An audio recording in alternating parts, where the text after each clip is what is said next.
Hey everybody, this is James with WSTrades.com. Want to provide an update here on ticker MSFT or Microsoft Corp. So looking at the daily time frame here, and it did look like it was approaching a key level here around 250. You can see way back here, this is June of late May of last year.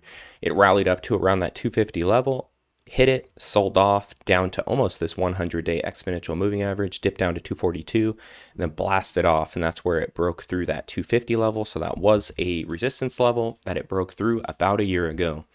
Went on the insane run, massive sell-off, and it was coming right down to that level. So it was definitely looking key.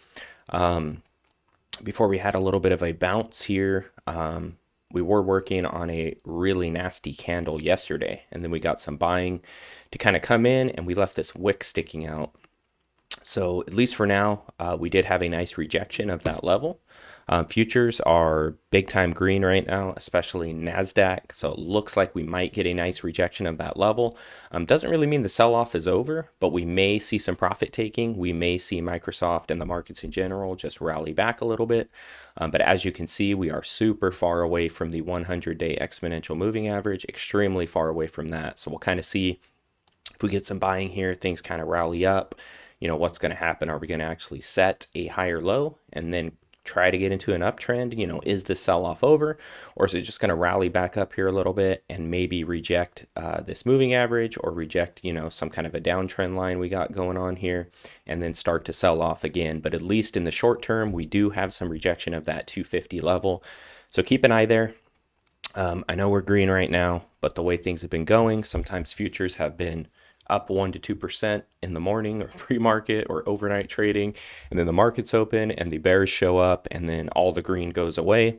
So keep an eye still to that 250 level. It's key. I think it will make a significant move down to maybe even around, you know, that 242 level. If the bears are able to crush it below that 250, close it below that 250 level, that'll be key. I think it can make a move all the way down to 242 there. So keep an eye there. And then I was looking also to the upside, like what areas might be important. And it looks like 270. You got a key rejection here, here, almost here, and almost here. But when I dug into the 4-hour time frame, it gave me a little bit of a clearer picture here. You can see the wicks of these candles are rejecting that level perfectly at 270. So definitely to the upside. I think 270 could be key. You can see we got a wick and a rejection right here, right at 260. So if we actually get above on this 4-hour time frame, this 260 level, close above it, definitely keep an eye here. We've got several rejections of the 270 level. I think that's a key level to the upside. If we can get above that 270, close above that 270 level on this 4-hour time frame, I think this thing could make a nice run and maybe even challenge up around 290. So I'll continue to keep you guys updated here on ticker MSFT or Microsoft Corp. Please like this video. Please also subscribe to the channel if you're not subscribed. Hit that notification bell. Appreciate you guys for taking the time to watch this. Talk to you soon.